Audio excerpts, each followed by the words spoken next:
प्रभु यीशु मसीह के नाम में आप सबको शालोम, जय मसीह की। प्रभु का धन्यवाद करते हैं आज के दिन के लिए। मेरे जीजो, आज हम पवित्र आत्मा के बारे में अध्ययन करेंगे। बहुत ज़रूरी है हर विश्वासी के लिए पवित्र आत्मा को जानना, पवित्र आत्मा के बारे में जानना, पवित्र आत्मा क्या कार्य करता है, कैसे हम पवित्र आत्मा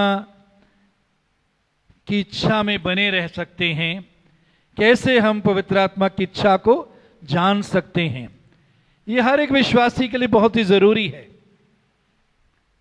क्योंकि यदि हम ऐसा नहीं करेंगे तो हम अपनी इच्छा के अनुसार, अपनी भावनाओं के अनुसार या अपनी पुरानी सोच, शारीरिक सोच, सांसारिक सोच के द्वारा हम आसानी से फैसले करते हैं और उनमें चलते हैं, जो प्रभु की इच्छा के अनुसार नहीं होते, जिससे प्रभु की महिमा नहीं होती, जिनमें बने रहने के द्वारा हम प्रभु की नजदीकी में नहीं रह सकते। इसलिए बहुत जरूरी है पवित्र आत्मा के बारे में हम सीखें। मेरे जीजों, मेरी यही प्रार्थना है, यही इच्छा है कि पवित्र आत्मा के अध्ययन के बारे में जानने के द्वारा हमारे अंदर पवित्र आत्मा के लिए भूख प्यास बढ़ जाए। हम पवित्र आत्मा की उपस्थिति में, हजूरी में रुकना, ठहरना सीख सकें, पवित्र आत्मा की अगुवाई में बने रहना और चलना सीख सकें। ये हमारे लिए बहुत ही जरूरी है। तभी हम परमेश्वर की इच्छा के अनुसार जीवन गुजार सकते हैं, तभी हम परमेश्वर की इच्छा के केंद्र में रह सकते हैं, तभी हम शैतान पर जय पा सकते हैं, उसको हरा सकते हैं, तभी हम परमेश्वर की महिमा के लिए जीवन व्यतीत कर सकते हैं, तभी हम प्रभु की सेवा कर सकते हैं, उसके राज्य को बढ़ा सकते हैं, आत्माओं को प्रभु के लिए जी सकते हैं। मेरे अजीजों, इससे पहले कि पवित्र आत्मा के बारे में अध्ययन शुरू करें, हम थोड़ा सा त्रिएक परमेश्वर के बारे में ध्यान करेंगे। मत्ती 28 अध्याय 19 पद, मत्ती 28 अध्याय 19 पद यहां लिखा है, इसलिए तुम जाओ, सब जातियों के लोगों को चेला बनाओ और उन्हें पिता, पुत्र और पवित्र आत्मा के नाम से बपतिस्मा दो।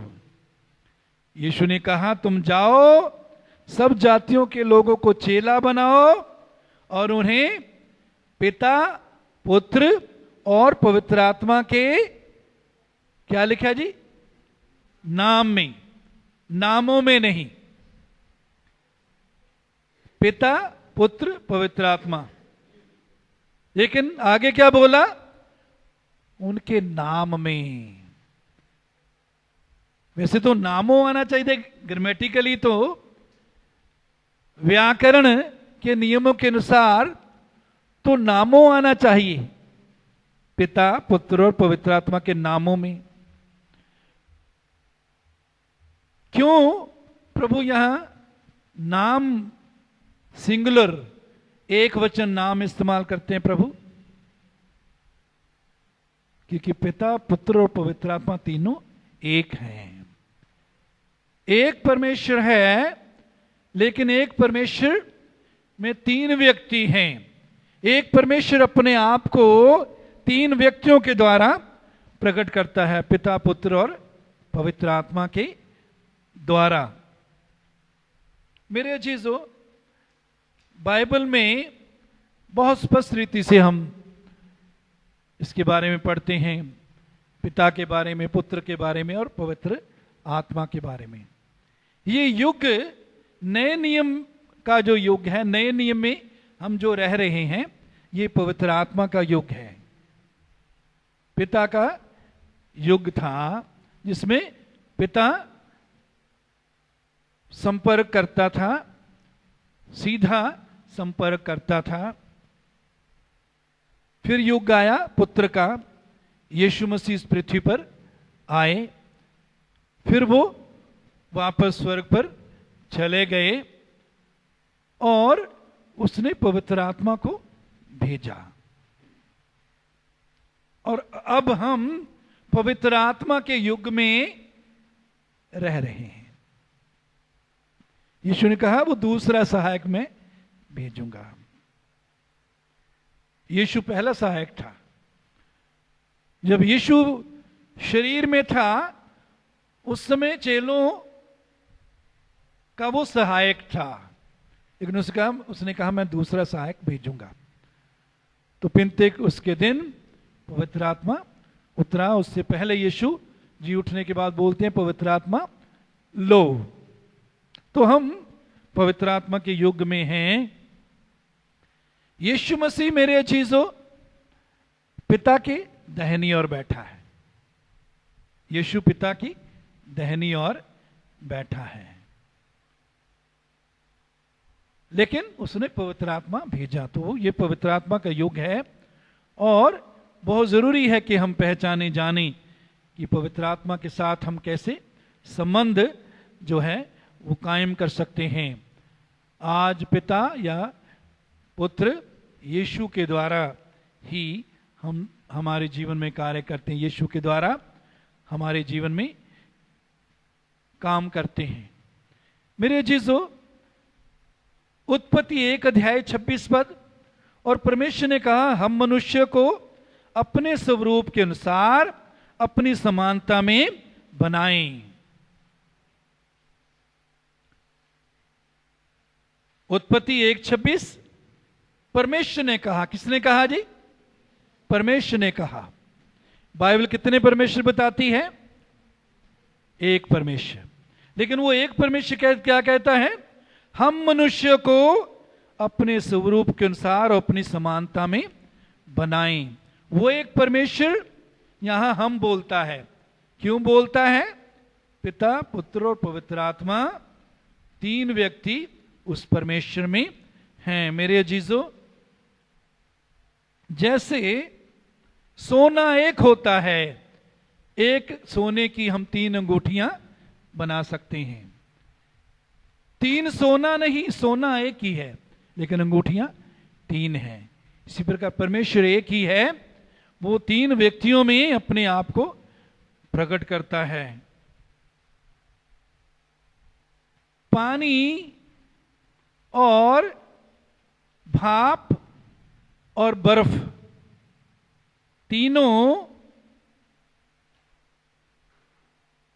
तीनों में समान तत्व हैं, तीनों एक ही तत्व से बने हुए हैं। हाइड्रोजन 1 भाग, ऑक्सीजन 2 भाग, ऐसे ही होता ना। हाइड्रोजन 1 भाग है, हाइड्रोजन 2 भाग और जो है ऑक्सीजन 1 भाग है।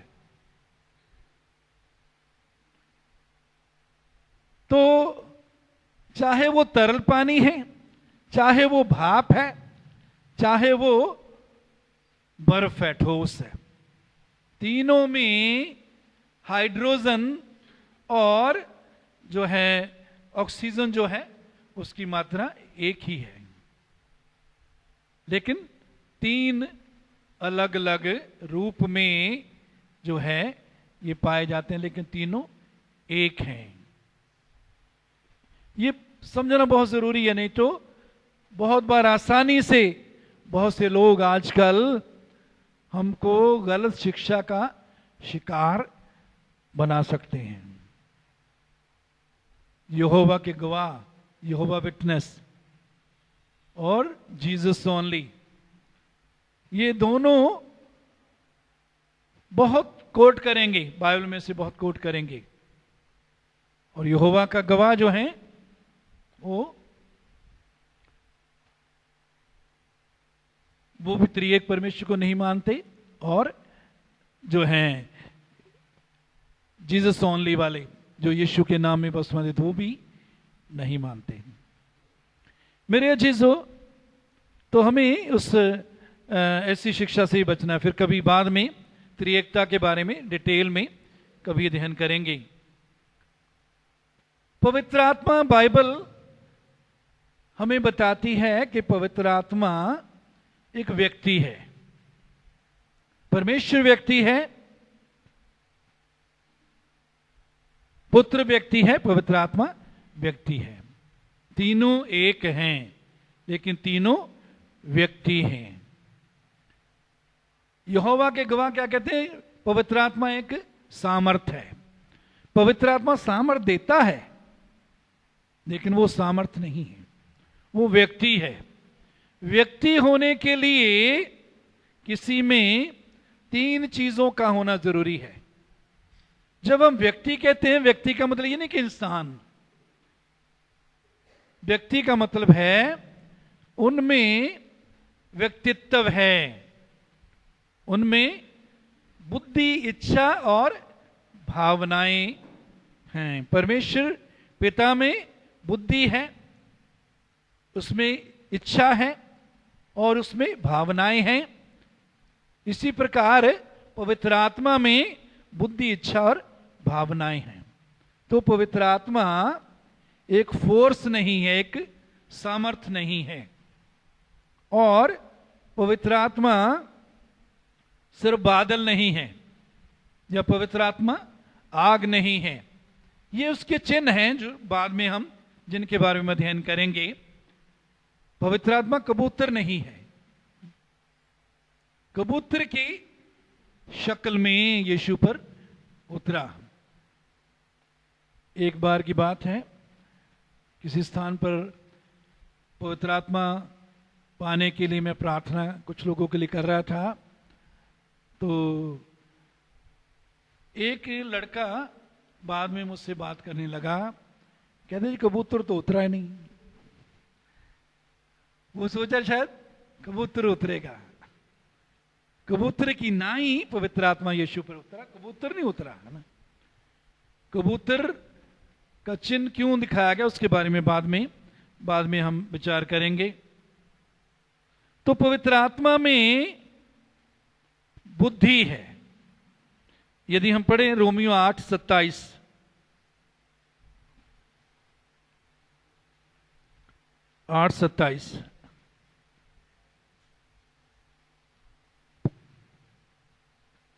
यहां लिखा है, और मनों को जांचने वाला जानता है कि आत्मा की मनसा क्या है। आत्मा की मनसा, इच्छा, क्योंकि वो पवित्र लोगों के लिए परमेश्वर की इच्छा के अनुसार बातें करता है। परमेश्वर की इच्छा के अनुसार बातें करता है। यह चीज दिखाती है कि पवित्र आत्मा में बुद्धि है। परमेश्वर की इच्छा को वो जानता है और उसके अनुसार बातें करता है। तो पवित्र आत्मा, क्योंकि उसमें बुद्धि है, वो पवित्र परमेश्वर की मनसा पहचानता है, जानता है और पवित्र लोगों के लिए परमेश्वर की इच्छा के अनुसार बातें करता है।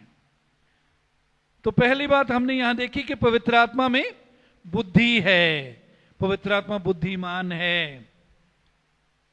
पिछले दिनों में पास्टर सुशील जब आए थे, बड़ी अच्छी रीति से हमने सीखा था कि पवित्र आत्मा किस प्रकार अच्छी सलाह देता है। बुद्धिमान है, हमसे ज्यादा बुद्धिमान है, हमारे साथियों से ज्यादा बुद्धिमान है, हमारे परिवार से ज्यादा बुद्धिमान है, आपके पास्टर से ज्यादा भी वो बुद्धिमान है। और दूसरी बात, इच्छा। व्यक्ति होने के लिए दूसरी बात जिसमें होनी चाहिए वो है इच्छा। 1 कुरिन्थियों 12:11, पहला कुरिन्थियों 12:11। यहां इससे पहले पवित्र आत्मा के वरदानों के बारे में पौलुस बातें कर रहा है, शिक्षा दे रहा है और सिखा रहा है। यहां कह रहा है 11 पद में, जिससे जो चाहता है बांट देता है। पवित्र आत्मा लिखा है जिससे जो चाहता है बांट देता है। इसका मतलब है उसमें इच्छा है, इच्छा शक्ति उसमें है, इच्छा करने की योग्यता उसमें है। जिसमें जिसको जो चाहता है बांट देता है। उसके बाद तीसरी बात, पवित्र आत्मा में भावनाएं भी हैं। तीसरी बात, पवित्र आत्मा में भावनाएं भी हैं। यशाया 63:10, यशाया 63:10,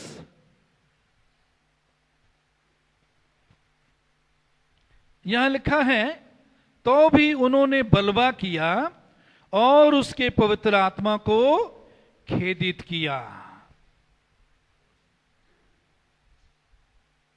उन्होंने बलवा किया। बलवा करने का मतलब क्या है? जब हम परमेश्वर की मर्जी में नहीं रहते तो हम बलवा करते हैं। बलवा का मतलब है विद्रोह करते हैं, परमेश्वर के खिलाफ विरोध में हम हो जाते हैं। मेरे चीजों, दीनता से प्रभु की इच्छा में बने रहें। यदि हम प्रभु की बात नहीं सुनते, प्रभु की इच्छा में बने नहीं रहते, जो परमेश्वर कहता है नहीं करते, इसका मतलब है हम बलवा करते हैं, बगावत करते हैं परमेश्वर के विरोध में।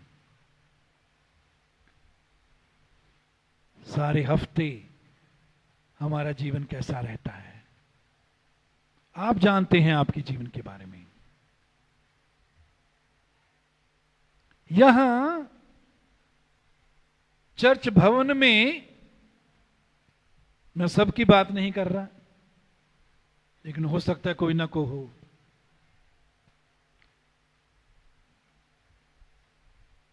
यहां दूत के समान बैठना बहुत आसान है।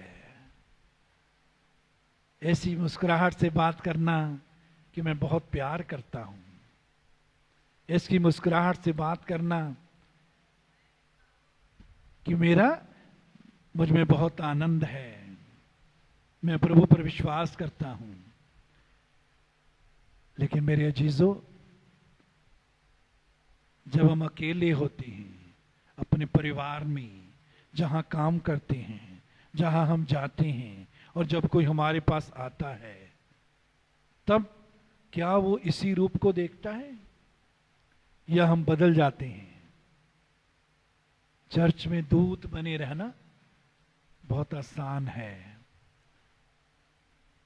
क्या हम बाहर भूत तो नहीं बन जाते? गुस्से से, ईर्ष्या से, कड़वाहट से भरकर हम बातें तो नहीं करते, व्यवहार तो नहीं करते एक दूसरे से। मेरे अजीजों, जब बलवा करते हैं तो पवित्र आत्मा को खेदित करते हैं, दुखी करते हैं, पवित्र आत्मा की भावनाओं को चोट लगती है। हम भी जितने मनुष्य हैं, हम भी जितने व्यक्ति हैं, हम में भी ये तीन चीजें हम सब में पाई जाती हैं: बुद्धि, इच्छा और भावनाएं। कुर्सी में ये नहीं है, कुर्सी में बुद्धि, इच्छा, भावनाएं नहीं है। पेन है, पेन में नहीं है, ऐनक में नहीं है। आप में और मुझ में है, और पवित्र आत्मा में है। पवित्र आत्मा व्यक्ति है। इफ्सियों 4:30 में भी लिखा है, पवित्र आत्मा को शोकित मत करो। 4:30, पवित्र आत्मा को दुखी ना करो। पंजाबी में लिखा दुखी ना करो, हिंदी में लिखा है शोकित मत करो, उर्दू में लिखा है रंजीदा ना करो, इंग्लिश में लिखा है grieve not the holy spirit. जब हम परमेश्वर की आज्ञा को तोड़ते रहते हैं तो पवित्र आत्मा को हम दुखी करते हैं, शोकित करते हैं, रंजीदा करते हैं, ग्रीव करते हैं। जब भी पवित्र आत्मा को दुखी करते हैं तो पवित्र आत्मा का आनंद हम में कम हो जाता है, घट जाता है। कई बार उसको हम खो देते हैं, उससे खाली हो जाते हैं। फिर पवित्र आत्मा के साथ गहरा जो संबंध है वो कमजोर हो जाता है। मैं ये नहीं कह रहा कि पवित्र आत्मा छोड़कर चला जाता है, लेकिन उसके साथ हमारा जो संबंध होता है उसमें रुकावट आ जाती है, कमजोरी आ जाती है, और ये हमारे लिए खतरे की बात होती है। जब हम शोकित करते रहते हैं, पवित्र आत्मा को दुखी करते रहते हैं, ये हमारे लिए खतरे की बात होती है। खतरे में हम हैं। हम इस प्रकार शैतान को अपने जीवन में स्थान देने लगते हैं।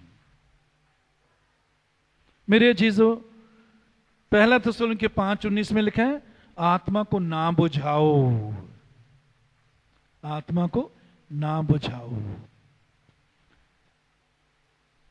जब कोई व्यक्ति बड़ी लगन से, जोश से काम करता है, उसको हम कुछ ठेस लगने वाली बातें बोल देते हैं तो उसका दिल बुझ जाता है, वो जोश झील ठंडी हो जाती है। पवित्र आत्मा में भी ऐसे होता है, आत्मा बुझ जाता है, आत्मा उसमें जो जोश होता है वो कम हो जाता है। तो आत्मा को कहता है ना बुझाओ। मेरे चीजों, बहुत जरूरी है ये सीखें कि हम क्या सोचते हैं, क्योंकि हमारे बहुत बार सोचने के द्वारा जब हम वो बातें सोचते हैं जो परमेश्वर को महिमा नहीं देती, जब वो बातें सोचते हैं जो वचन के अनुसार नहीं हैं, परमेश्वर की इच्छा के उलट हैं, उनको स्थान देते हैं, तो हम पवित्र आत्मा को शोकित करते हैं। जब उनमें काम करने लग जाते हैं, उनके वश में होकर बोलते हैं, व्यवहार करते हैं, चलते फिरते हैं, पवित्र आत्मा को दुखी करते हैं, शोकित करते हैं। बहुत ध्यान दें, चौकस रहें, क्या सोच रहे हैं, क्या बोल रहे हैं, कैसे देख रहे हैं, कैसे व्यवहार कर रहे हैं, कैसे कार्य कर रहे हैं। इन सब चीजों का असर पवित्र आत्मा पर पड़ता है, उसके साथ हमारा जो संबंध है उस पर पड़ता है। मेरे चीजों में चाहता हूं यशाया 63:10, उसका आगे भी पढ़ें। यशाया 63:10,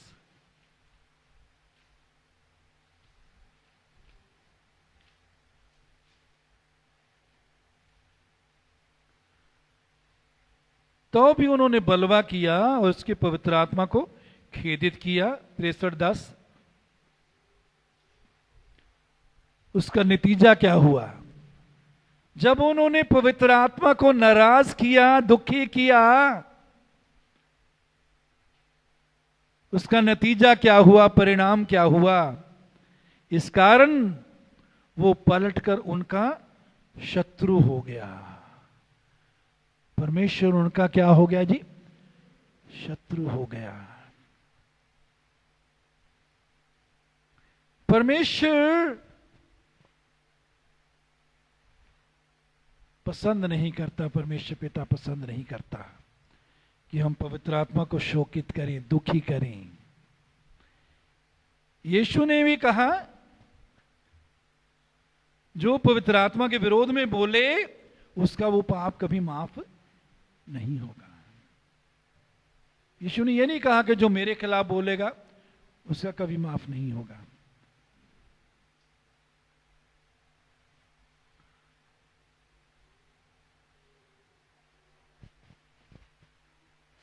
तो याद रखिए, जब हम पवित्र आत्मा को शोकित करते रहते हैं अपने सोचने के द्वारा, बोलने के द्वारा, देखने के द्वारा, कामों के द्वारा, व्यवहार के द्वारा, तो हम पवित्र आत्मा को शोकित करते हैं, दुखी करते हैं। और परमेश्वर पिता हमारा क्या बन जाता है जी? क्या बन सकता है? क्या बन जाता है? शत्रु। हमारे विरोध में खड़ा हो जाता है। और हम फिर कहते हैं मेरी तो प्रार्थना नहीं सुनी जाती। आजकल परमेश्वर सुन नहीं रहा, जवाब नहीं दे रहा।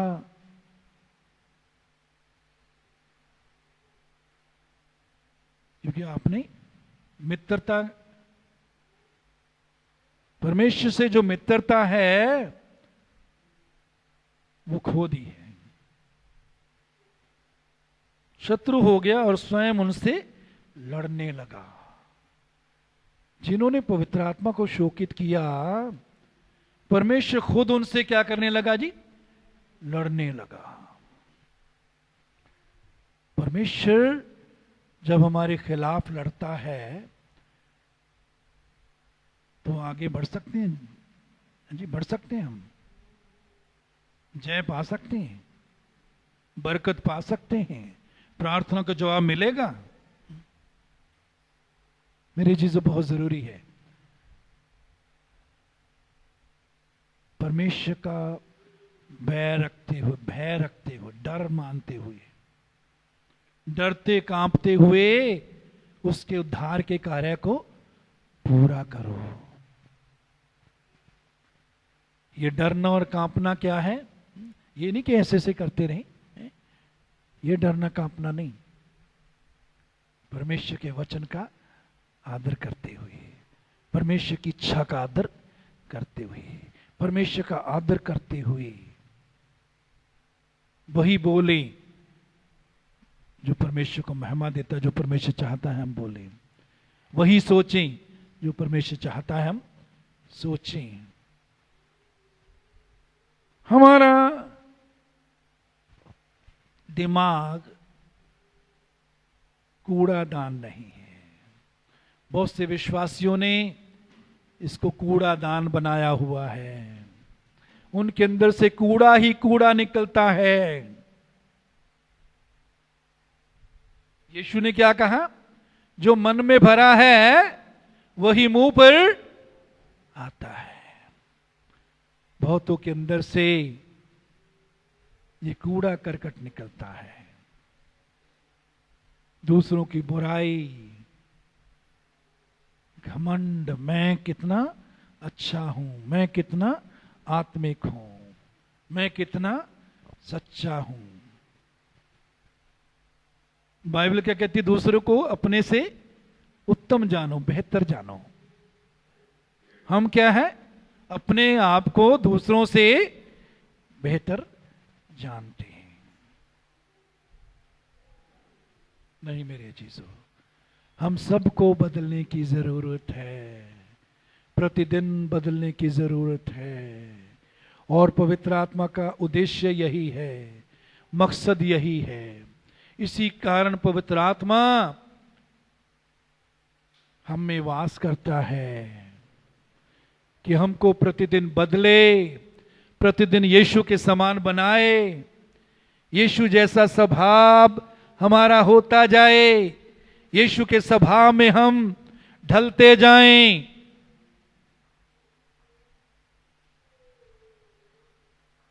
तो याद रखिए, पवित्र आत्मा एक क्या है जी? व्यक्ति है। क्या है? व्यक्ति है, जिसमें बुद्धि है, इच्छा है और भावनाएं हैं। वो बुद्धिमान है, उसकी अगुवाई को पाएं, उससे पूछें, हे पवित्र आत्मा मेरी अगुवाई कर, जैसा तू चाहता है वैसे मैं करूं, जहां तू चाहता है मैं जाऊं, जैसे तू चाहता है वैसे मैं करूं। पवित्र आत्मा बुद्धिमान है मेरे चीजों, उसमें इच्छा है। पवित्र आत्मा की इच्छा सर्वोत्तम है, सबसे बढ़िया, सबसे उत्तम इच्छा वो हमारे लिए रखता है। कई बार बार हम परमेश्वर पर अपनी इच्छा थोपने की कोशिश करते हैं, जबकि परमेश्वर अपनी इच्छा को अपने वचन के द्वारा, अपनी आत्मा के द्वारा हम पर प्रकट करता है। फिर भी हम बार बार अपनी इच्छा अपने जीवन में और परमेश्वर पर थोपने की कोशिश करते हैं। नहीं मेरे चीजों, पवित्र आत्मा की इच्छा को जाने, वो इच्छा भी रखता है और उसमें भावनाएं भी हैं।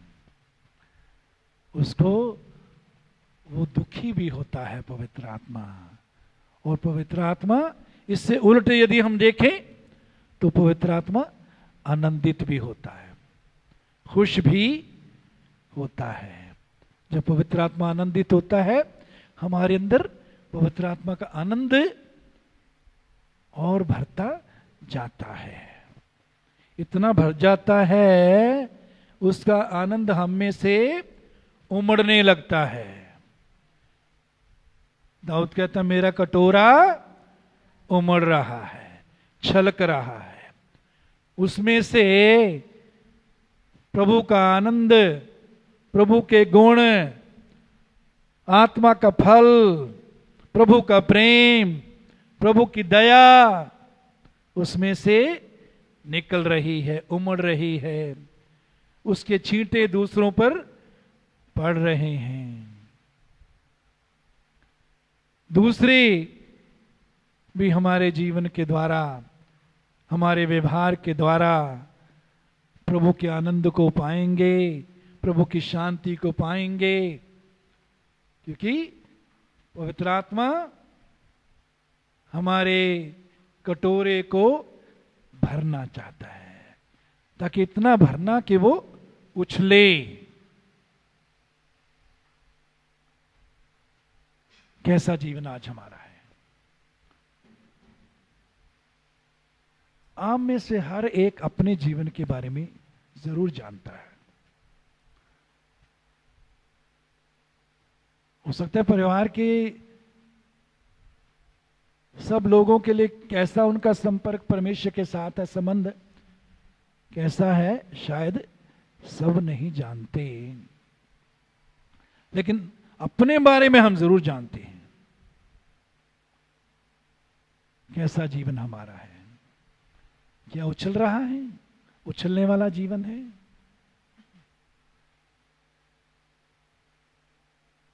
या हम कभी भरे ही नहीं रहते? यदि भरते भी हैं, आत्मा से लिखा भरपूर होते जाओ, पवित्र आत्मा के आनंद से भरपूर होते हैं, आत्मा के फल से भरपूर होते हैं, उसमें बने रहना बहुत जरूरी है। उसमें बने रहने के लिए वचन में बने रहना, प्रभु की उपस्थिति में बने रहना, स्तुति आराधना करते हुए प्रभु के साथ समय गुजारना बहुत जरूरी है। क्यों बार बार भरने की जरूरत है?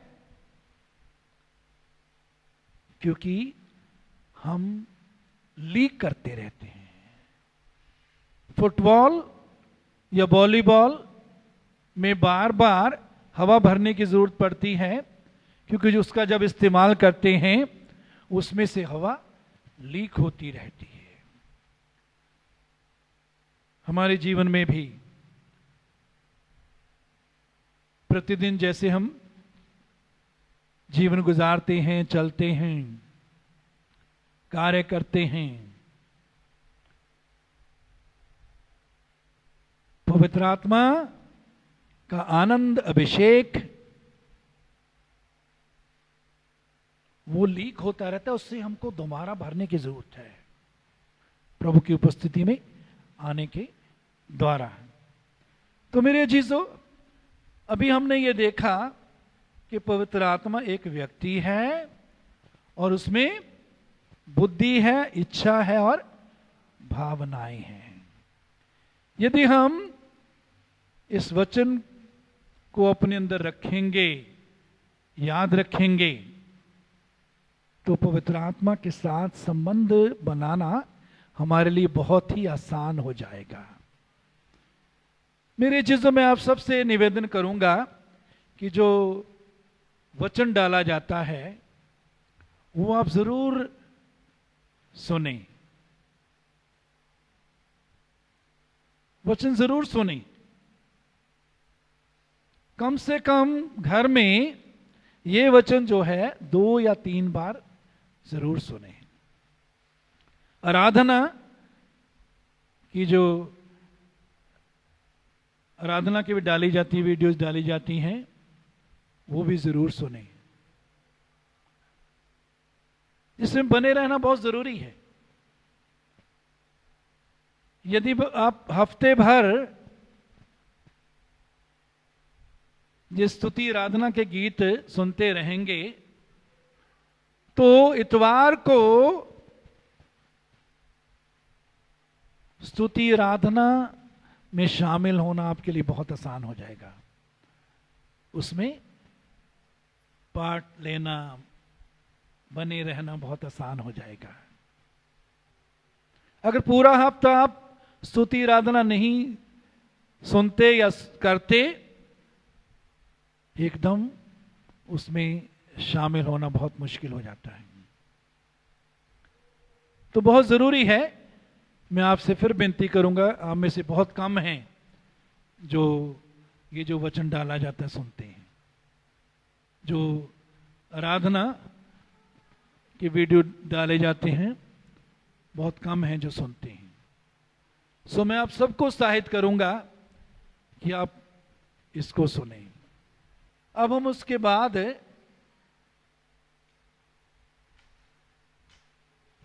हम पवित्र आत्मा के कुछ चिन्हों के बारे में देखेंगे। पवित्र आत्मा के कुछ चिन्ह हैं। मेरे ख्याल है हम शुरू करेंगे लेकिन इसको पूरा नहीं कर सकेंगे। तो कुछ बातें हैं जो पवित्र आत्मा के चिन्ह के रूप में वचन में बताई गई हैं, पुराने नियम में और नए नियम में। भजन 23 उसका 5 पद पढ़िए।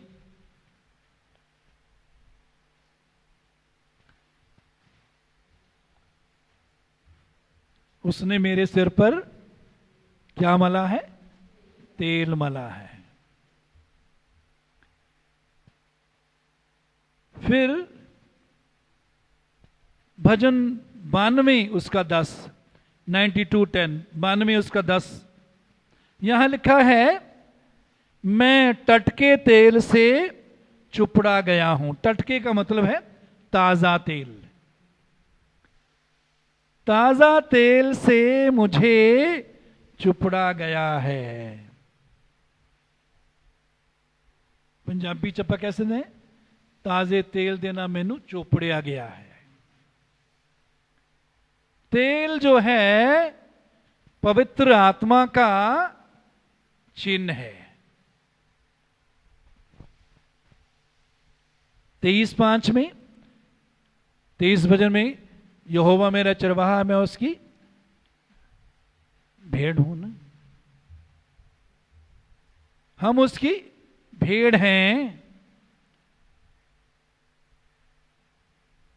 चरवाहे और भेड़ के संबंध के बारे में भजन 23 में दाऊद बोलता है, और इस आयत में वो कहता है, उसने मेरे सिर पर तेल मला है और मैं ताजे तेल से चुपड़ा गया हूं। मेरे चीजों,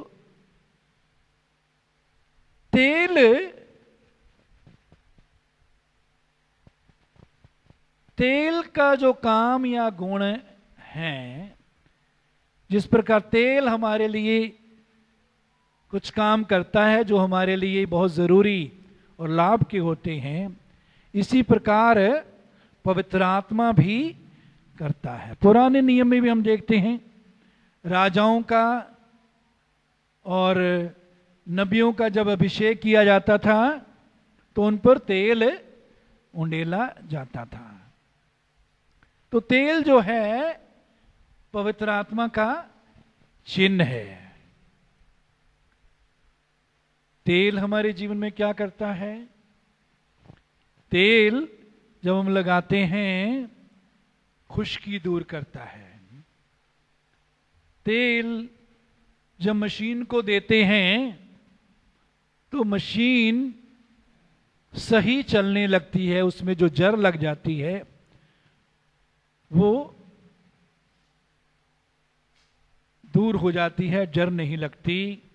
जिस मशीन को हम तेल देते रहते हैं, और यदि मशीन को तेल ना दिया जाए तो उसकी आवाज कैसी हो जाती है जी? अच्छी हो जाती है। सिलाई मशीन आमतौर पर हर घर में है। तेल जब ना दें उसकी आवाज बिगड़ जाती है, फिर वो भारी चलने लगती है। इसी प्रकार मेरे अजीजों, जब पवित्र आत्मा की उपस्थिति में हम जब रहते हैं, पवित्र आत्मा तेल की तरह हमारे जीवन में खुश्की को दूर करता है। आत्मिक खुश्की की बात कर रहा हूं मैं यहां। आत्मिक रीति से जब हम खुश्क हो जाते हैं, जब आत्मिक रीति से खुश्क हो जाते हैं, कैसे पता लगता है? जब प्रभु का आनंद कम होने लग जाता है, वचन की और प्रार्थना की, स्तुति आराधना की भूख प्यास कम हो जाती है, जब चर्च में आने में जो है हम आनाकानी करते हैं, चर्च में आने में जब धक्के लगाने पड़ते हैं, कईयों को धक्के लगाने पड़ते हैं, लेकिन धन्यवाद करते हैं कि वो मान लेते हैं परमेश्वर के सेवकों की भी मान लेते हैं, और वो फिर उस प्रभु पवित्र आत्मा का तेल उन पर मलता है, उनमें फिर प्रभु का आनंद दिखने लगता है। खुश्की खत्म हो जाती है। तो मेरे चीजों, जब भी आत्मिक रीति से हमारे जीवन में खुश्की आती है तो पवित्र आत्मा की हजूरी में आएं, पवित्र आत्मा के साथ समय व्यतीत करें, ताकि वो हमारे अंदर से खुशी को दूर करके पवित्र आत्मा के तेल के द्वारा हमको चुपड़े, अभिषेक करे, ताकि हमारे अंदर प्रभु का आनंद जो है दोबारा वो कायम हो जाए, दोबारा आनंद बना रहे, वो आनंद हम में फिर बहने लगे, उस आनंद में हम बने रहें। मेरे अजीजों, बहुत जरूरी है कि प्रभु के आनंद में हम बने रहें। क्यों? प्रभु का आनंद हमारा क्या है? बल है। नहमाया 8:10 में है, प्रभु का आनंद हमारा बल है। और जब आनंद चला जाता है प्रभु का, तो बल चला जाता है, और जब बल चला जाता है तो चलना भी मुश्किल हो जाता है। आत्मिक रीति से चलना मुश्किल हो जाता है, आत्मिक रीति से दौड़ना मुश्किल हो जाता है। याद रखिए, आप और मैं, हम सब एक दौड़ में दौड़ने के लिए बुलाए गए हैं, एक दौड़ में दौड़ने के लिए बुलाए गए हैं। पिछली बातों को भूलकर पौलुस कहता है, मैं निशाने की तरफ दौड़ता चला जाता हूं। पिछली बातों को भूल दीजिए, छोड़ दीजिए, वो बोझ बन जाएंगी।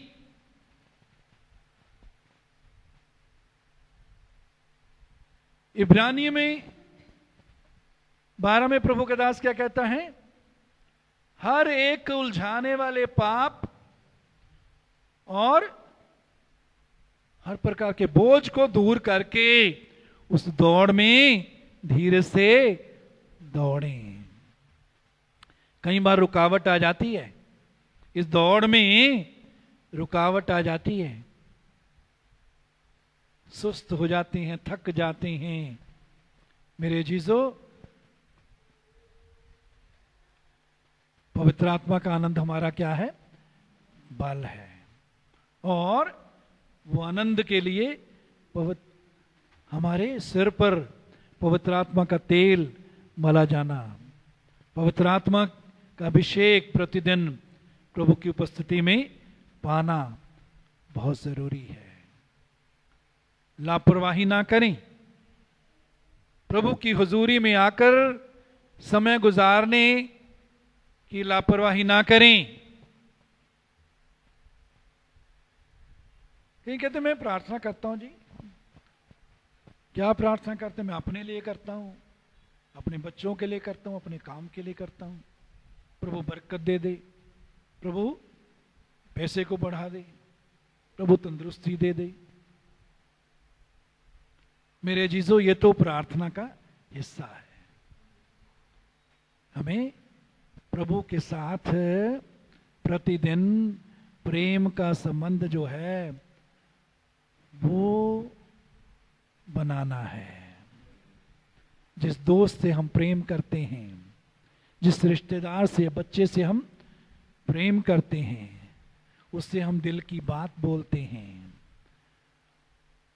अपना प्रेम उसके प्रति प्रकट करते हैं।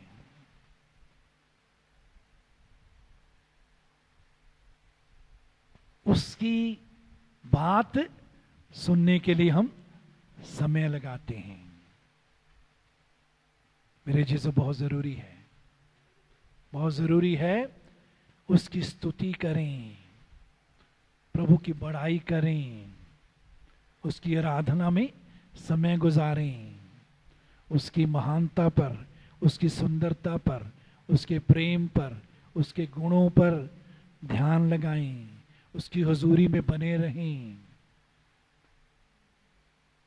तो हम पवित्र आत्मा के तेल से चुपड़े रहेंगे, उसके आनंद से भरे रहेंगे। तब मशीन की तरह, जिस मशीन को तेल नहीं दिया जाता, उसकी आवाज बदल जाती है, अजीब सी आवाज उसमें से निकलने लगती है। तो हम में से भी अजीब सी आवाज नहीं निकलेगी, गुस्से की आवाज नहीं निकलेगी, कड़वाहट की आवाज नहीं निकलेगी, ईर्ष्या की आवाज नहीं निकलेगी। बहुत सी बातों से पता लग जाता है, बोलने से पता लग जाता है कि ईर्ष्या से भरे हुए हैं, अपने भाई या अपने परिवार के मेंबर के लिए या अपने किसी भी दोस्त या किसी के लिए भी इनके अंदर ईर्ष्या है। जो मन में भरा है वही मुंह पर आता है, पता लग जाता है ईर्ष्या है, कड़वाहट है, गुस्सा है। अगर इसके वश में होकर हम बात करते हैं, इसका मतलब है हमारी मशीन की आवाज जो है, हमारे आत्मिक जीवन की मशीन की आवाज बिगड़ गई है। इसको प्रतिदिन आत्मा के तेल की जरूरत है, पवित्र आत्मा का तेल देना इसको जरूरी है। फिर तेल ना दें, मशीन जो है भारी चलने लग जाती है। बहुत से विश्वासी के जीवन में भी, उनका जीवन की चाल में, दौड़ में उनको बहुत भारी लगता है, मुश्किल है चलना। मैं तो यही ठीक हूं, जहां हूं आत्मिक रीति से वहीं ठीक हूं, नहीं मेरे चीजों। हमें प्रतिदिन आगे बढ़ना है, विश्वास में, वचन में, प्रभु की उपस्थिति में, प्रभु की इच्छा में हमें प्रतिदिन आगे बढ़ना है। ध्यान दें, जब आपने किया था, क्या आप आज कहां हैं? पौलुस एक जगह बहुत दुख के साथ, मेरा विश्वास है बहुत दुख के साथ पौलुस बात करता है कि समय के अनुसार तुमको उपदेशक हो जाना चाहिए था। समय के अनुसार, जितना समय तुम लोगों ने विश्वास में कितने साल से हो, कितने साल से वचन पढ़ रहे हो, प्रार्थना कर रहे हो, चर्च में आ रहे हो, कितने साल से प्रभु भोज ले रहे हो, समय के इतवार से तुमको उपदेशक हो जाना चाहिए। ये विश्वासियों को बोल रहा है पौलुस। किनको बोल रहा है जी? विश्वासियों को। किनको बोल रहा है? किनको बोल रहा है? परमेश्वर के सेवकों को, पास्टरों को नहीं बोल रहा कि तुमको उपदेशक, वो तो हैं उपदेशक, लेकिन हर विश्वासी को भी उपदेशक बनना है।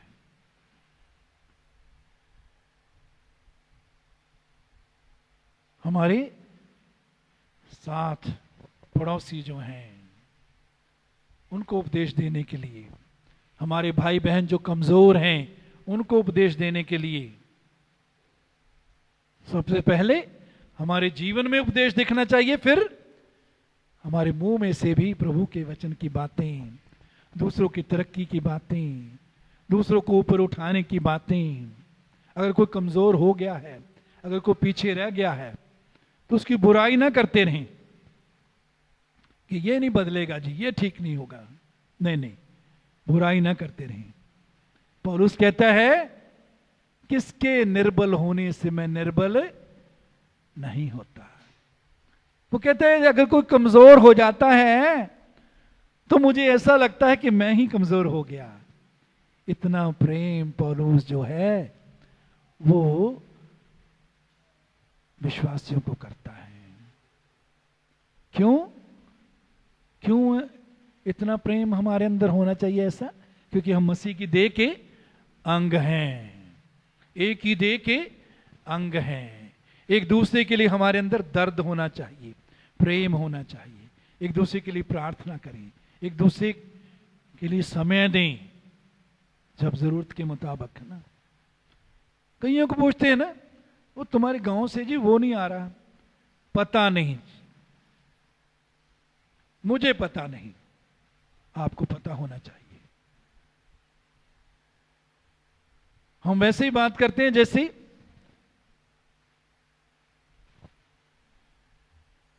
काइन ने की।